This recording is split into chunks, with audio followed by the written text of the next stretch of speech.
এই ভিডিওতে আমরা এসএসসি কেমিস্ট্রির সবচেয়ে গুরুত্বপূর্ণ একটা কনসেপ্ট মোলারিটি এটা ক্লিয়ার করব।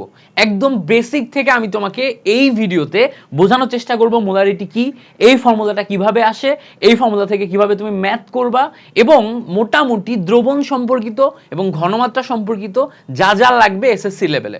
সো এই ভিডিওটা একটু শেয়ার করে সেভ করে রেখে দাও, কয়েকবার দেখো। এই শর্ট ভিডিওর মাধ্যমে তোমার মোলারিটির কনসেপ্টটা একদম 100% ক্লিয়ার হয়ে যাবে। তোমরা অনেকে এই ফর্মুলাটা জানো, বাট এই ফর্মুলাটা কিভাবে আসতেছে, এই ফর্মুলার মূলে কি আছে, কিছু বেসিক্স আমরা এই ভিডিওতে ক্লিয়ার করার চেষ্টা করব। চলো আমরা দেরি না করে শুরু করি। দেখো আমরা এই জায়গাতে একটা পাত্র দেখতে পাচ্ছি এবং পাত্রের মধ্যে দেখতে পাচ্ছি একটা তরল বা লিকুইড আছে, তাই না? তরল বা লিকুইড আছে। এখন তুমি চিন্তা করো যে এই পাত্রের মধ্যে অলরেডি পানি আছে, এই পাত্রের মধ্যে অলরেডি এরকম এরকম এরকম পানি আছে, পানি। তো আমরা যখন এই পাত্রের মধ্যে পানি দিব, H2O দিব, H2O পানি হচ্ছে আমাদের দ্রাবক। দ্রাবক যেটা, এটা অধিকাংশ ক্ষেত্রে তরল হয়, যার মধ্যে কোনো কিছু দ্রবীভূত করা যায়, যার মধ্যে কোনো কিছু দেয়া যায়, সেটাকে আমরা দ্রাবক বলি। তো দ্রাবকের মধ্যে আমরা যদি বাইরে থেকে ধরো চিনি বা লবণ দিই, আমরা যদি চিনি বা লবণ দিই, তো চিনি বা লবণের গুঁড়া আমার পানির মধ্যে দ্রবীভূত হচ্ছে না? তো চিনি বা লবণ এটা হচ্ছে দ্রব্য। তো যাকে দ্রবীভূত করা হয় সেটা হচ্ছে আমার দ্রব্য। যাকে দ্রবীভূত করা হয়, যাকে দেওয়া হয়, সেটা হচ্ছে আমার দ্রব্য। তো চিনি এবং পানি মিলে একসাথে যখন ডিজলভ হয়ে যাচ্ছে, একসাথে মিশে যাচ্ছে, তখন যেটা তৈরি হচ্ছে সেটা হচ্ছে দ্রবণ।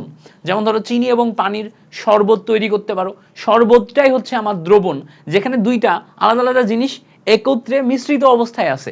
সো আমি এখানে দ্রব্য এবং দ্রাবক দুইটা মিলে দ্রবণ তৈরি করলাম, চিনি এবং পানি দুইটা মিলে তোমার শরবত তৈরি করলাম, এটা হচ্ছে দ্রবণ। এখন ধরো একটা দ্রবণ তৈরি করছো, এই দ্রবণটা চিনি এবং পানি দিয়ে তৈরি। চিন্তা করো তো, তুমি একটা পাত্রের মধ্যে বা একটা গ্লাসের মধ্যে তুমি 1 লিটার পানি নিছো, 1 লিটার পানির মধ্যে অল্প 2 চামচ যদি চিনি দাও, তাহলে চিনির যেই ঘনত্ব হবে, চিনির পরিমাণ বাড়ানোর সাথে সাথে ঘনত্ব বেশি হবে না? বাট ধরে নাও যে ছোট্ট একটা গ্লাস আছে, গ্লাসের মধ্যে অল্প একটু পানি আছে, সেই পানির মধ্যে 1 চামচ চিনি দিলে যতটুকু মিষ্টি হবে 2 3 4 5 6 7, চিনি যত চামচ বাড়াবা চিনির ঘনত্ব তত বাড়বে, চিনির পরিমাণ তত বাড়বে, দ্রবণটা তত বেশি মিষ্টি হবে না এবং আস্তে আস্তে আস্তে আস্তে এটা তত বেশি ঘোলা হইতে থাকবে না। জিনিসটা এরকম যে দ্রাবকের মধ্যে দ্রব্য আমি যত বেশি বাড়াচ্ছি, দ্রাবককে ফিক্স রেখে দ্রবের পরিমাণ যত বেশি বাড়াচ্ছি, তত আমার দ্রবণের ঘনত্ব বাড়তেছে। অর্থাৎ দ্রবণ কতটুকু ঘন, দ্রবণ কতটুকু ঘন সেটা আমরা দ্রাবক এবং দ্রবের রেশিওর উপর ডিপেন্ড করে বের করতেছি। তো মোলারিটিতে এভাবে বলা হয় নির্দিষ্ট তাপমাত্রায়, তাপমাত্রা অবশ্যই ফিক্স থাকতে হবে, কারণ তাপমাত্রা পরিবর্তন করলে তোমার এখানে ঘনমাত্রার অনেক কিছু পরিবর্তন হয়। আমরা বড় ক্লাসে যে আরো ভালো করে এই কনসেপ্টগুলো শিখবো, দ্রাব্যতার কনসেপ্টে যে আমরা তাপমাত্রার সাথে দ্রাব্যতার যেই কনসেপ্টটা কি সেটা আমরা বড় ক্লাসে শিখবো। এখন আমরা জাস্ট এইটুকু মনে রাখি যে নির্দিষ্ট তাপমাত্রায়, তাপমাত্রা আমি চেঞ্জ করতে পারবো না, তাপমাত্রা চেঞ্জ করলে ক্যাপাসিটি চেঞ্জ হয়ে যায়, এই জন্য তাপমাত্রা চেঞ্জ করতে পারবো না। 1 লিটার দ্রবণে, মানে এই টোটাল যে দ্রবণটা আমি তৈরি করছি, এই দ্রবণটা 1 লিটারের একটা দ্রবণ তৈরি হয়েছে। এই 1 লিটার দ্রবণের মধ্যে যত মোল দ্রব্য, যত মোল দ্রব্য মানে হচ্ছে এখানে চিনি বা লবণ যেটা দিচ্ছ, মানে যেটা ডিজলভ হয়, যেটা ভিতরে যায়, সেটা তুমি যত মোল নিবা, যত মোল দ্রবীভূত করবা, এটা তত মোলার দ্রবণ। বা এভাবেও লেখা আছে অনেক বইতে, নির্দিষ্ট তাপমাত্রায় 1 লিটার দ্রবণে দ্রবীভূত দ্রবের মোল সংখ্যায় মোলারিটি, দ্রবের মোল সংখ্যায় মোলারিটি। ধরো এর মধ্যে 1 লিটার দ্রবণের মধ্যে যদি 0.5 মোল দ্রব্য থাকে, 0.5 মোল দ্রব্য, তখন এইটাকে আমার 0.5 মোলার বলা হয়, 0.5 মোলার বলা হয়। তো যত মোল দ্রব্য তত মোলার। যদি আমরা এখানে 5 মোল দ্রব্য নিই, 5 মোল দ্রব্য নিই, তখন এটা আসবে হচ্ছে 5 মোলার। জিনিসটা এরকম, যত মোল দ্রব্য তত মোলার, যত মোল দ্রব্য আমি ওই 1 লিটার দ্রবণের মধ্যে দিব তত মোলার। জিনিসটা বুঝতে পারছো? তাহলে আমি এর মধ্যে চিনি যত মোল দিচ্ছি আমার মোলার তত বাড়তেছে, দ্রব্য যত মোল দিচ্ছি তত মোলার বাড়তেছে। তো জিনিসটা এরকম, যদি আমরা ভি লিটার একটা দ্রবণ নিই, তার মধ্যে এন মোল দ্রব্য দিই, ভি লিটার দ্রবণে যদি আমরা এন মোল দ্রব্য দিই, তাহলে 1 লিটার দ্রবণে কত মোল দ্রব্য যাচ্ছে বলতো? উপরে এন, নিচে ভিএল। এই যে 1 লিটার দ্রবণে যত মোল যাচ্ছে এটাকেই বলে মোলারিটি। মোলারিটিকে এস দিয়ে প্রকাশ করা হয়।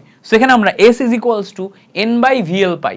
এবার তুমি চিন্তা করো তো, তুমি এই যে S is equals to N by VL পাইলা, এই জায়গাতে এস হচ্ছে আমার মোলারিটি, তাহলে মোলারিটির একক তুমি কি পাচ্ছ? মোলারিটির একক ভালো করে খেয়াল করে দেখবা, উপরে এন মানে হচ্ছে আমার মোল আর নিচে ভিএল মানে হচ্ছে লিটার। তার মানে তুমি মোলারিটির একক পাচ্ছ হচ্ছে মোল পার লিটার। এই যে মোল পার লিটার এটাকেই বলে মোলারিটি এবং এটাকে এম দিয়ে প্রকাশ করা হয়, যেটা এম ওটাই হচ্ছে আমার মোল পার লিটার বা মোলারিটি। তাহলে দেখো S is equals to N by VL পাচ্ছি। এইবারটা ভালো করে চিন্তা করো, আমি যদি এন কে ভাঙি, এন কে ভাঙলে ডাব্লিউ ডিভাইডেড বাই এম লেখা যায়। এন কে ভাঙলে কি লেখা যায়? W divided by M. কারণ কি, এন মানে ছিল আমার দ্রব্য, দ্রব্যের মোল সংখ্যাকে ডাব্লিউ ডিভাইডেড বাই এম লেখা যায় ভর দিয়ে, আমরা আগে মোল সম্পর্কে শিখছি।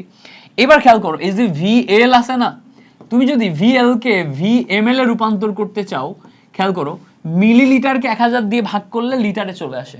তার মানে যেখানে ভিএল ছিল ওই জায়গাতে আমরা ভিএমএল ডিভাইডেড বাই 1000 লিখতে পারবো। খেয়াল করে দেখবা, এই 1000 উপরে উঠে গেলে 1000 ডাব্লিউ আসে, এই এমটা নিচে চলে আসে আর ভিএমএলটা এখানে বসে যায়। এইটাই হচ্ছে আমার মোলারিটির formula. Molarity S is equals to 1000 W divided by MVML, যেখানে ডাব্লিউ হচ্ছে দ্রবের ভর, দ্রব্য কতটুকু মানে যেটা ডিজলভ হচ্ছে সেটা কতটুকু তার ভর, এম হচ্ছে আণবিক ভর, ভিএমএল হচ্ছে দ্রবণের আয়তন।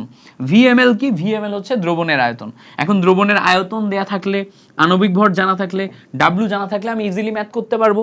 যেমন ধরো তোমাকে যদি আমি জিজ্ঞেস করি, এভাবে জিজ্ঞেস করি যে 0.5 gram sodium carbonate Na2CO3 100 ml দ্রবণে, 100 ml দ্রবণে কত মোলার,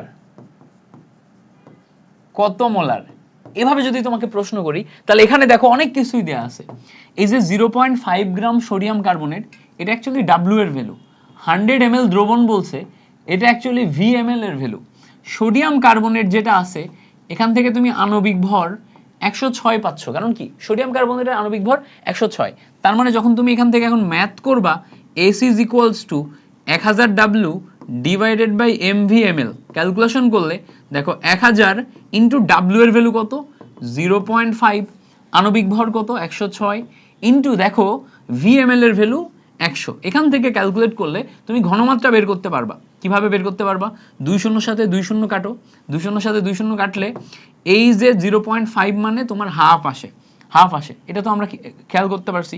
তাহলে দেখো উপরে 10 আসে আর নিচে আসে হচ্ছে 106 ইন্টু 2, এটা ক্যালকুলেশন করলে এখান থেকে এত মোলার আসে, এত মোলার আসে, তাই না? তাহলে আমরা এটা বুঝতে পারছি না কিভাবে করলাম, এটা আশা করি আমাদের ক্লিয়ার হয়েছে। সো মোলারিটির ক্ষেত্রে আরো কয়েকটা গুরুত্বপূর্ণ ইনফরমেশন আমাদের জানা লাগবে। যেমন যদি কখনো মোলার দ্রবণ বলে, কখনো যদি তোমার মোলার দ্রবণ বলে, মোলার দ্রবণ মানে হচ্ছে এখানে ঘনমাত্রা S is equals to 1 molarity. কখনো যদি সেমি মোলার দ্রবণ বলে, সেমি মোলার দ্রবণ বলে, তখন ঘনমাত্রা হচ্ছে 0.5 মোলারিটি। কখনো যদি সেন্টিমোলার দ্রবণ বলে, সেন্টিমোলার দ্রবণ, তখন ঘনমাত্রা হচ্ছে 0.01 মোলারিটি। কখনো যদি ডেসিমোলার দ্রবণ বলে, ডেসিমোলার দ্রবণ বলা মানে হচ্ছে ঘনমাত্রা 0.1 মোলারিটি। এই ওয়ার্ডগুলো তোমাকে একটু ভালো করে শিখে রাখতে হবে যে মোলার দ্রবণ 1 মোলারিটি, সেমি মোলার দ্রবণ 0.5, সেন্টিমোলার দ্রবণ 0.01 এবং ডেসিমোলার দ্রবণ হচ্ছে 0.1।